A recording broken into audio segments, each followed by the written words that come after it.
నేను నగిరి నియోజకవర్గం సంబంధించి రోజా మేడం వర్గంలో నుంచి పుత్తూరు మున్సిపాలిటీకి సంబంధించి 17 వార్డు కౌన్సిలర్. నేను 22 వార్డులకు గాను నేను ఒకే ఒక కౌన్సిలర్ ఎనామెస్ అయ్యాను.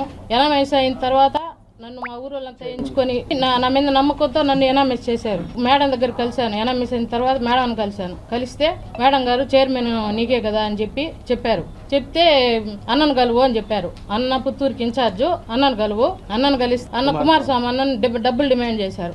అన్న రిజర్వేషన్ ఉంది కదన్నా, మాకు ఎస్సీ సామాజిక వర్గానికి చెందిన వాళ్ళం కదా, మేము రిజర్వేషన్ ఉంది కదా అంటే లేదు డబ్బులు డిమాండ్ చేస్తారు. సరేనా ఇస్తాము అని చెప్పి ఒక వారంలో 3 విడతల్లో డబ్బులు ఇచ్చాను. నేను 40 లక్షలు ఇచ్చాను. తీసుకొని ఎలక్షన్ అయిన తర్వాత వేరే వాళ్ళకి మార్చారు. చైర్మన్ సీటు వేరే వాళ్ళకి మార్చారు. ఏందన్నా ఈ విధంగా చేశారు, మమ్మల్ని ఈ విధంగా ఇస్తా అని చెప్పి వేరే వాళ్ళకి చేశారని 2 years తర్వాత ఇస్తా అని చెప్పారన్న. తర్వాత 2 years తర్వాత తిరిగితే 2.5 సంవత్సరం తర్వాత ఇస్తా అన్నారు. మళ్ళీ 2.5 సంవత్సరం మళ్ళా తిరిగాను. మళ్ళీ 2.5 సంవత్సరం తిరిగితే ఇంక లేదు ఎలక్షన్ తర్వాత ఇస్తామన్నారు. అన్న టైం అంతా అయిపోయింది, వద్దున నాకు ఎలక్షన్ తర్వాత అయితే నాకు అవసరం లేదు, మా అమౌంట్ మాకు ఇప్పించేయండి అని దయచేసి ఇప్పించేయండి అని అడిగాను. నేను అడిగితే 2 నెలలు టైం అడిగాడు అతను. 2 నెలలు టైం ఇచ్చాము. 2 నెలలు తిరిగాము. 2 నెలల తర్వాత కూడా మళ్ళా తిరిగితే ఉన్నామ్మా ఇస్తాము, ఇప్పుడే కదా చెప్పినావు నువ్వు, ఇంకొక నెల పడుతుంది రేపు డబ్బులు రెడీ చేసేదానికి అన్నారు. తర్వాత మేడంకి రిక్వెస్ట్ పెట్టుకున్నాను, మెసేజ్ పెట్టాను. మెసేజ్ పెడితే మేడం నాకు చైర్మన్ ఇకపోతే పోతారు, నా అమౌంట్ అన్నా నాకు ఇప్పించేయండి, ఇంకా వద్దు మేడం ఊర్లో అంతా విలువ పోతుంది మాకు అని చెప్పాను. చెప్తే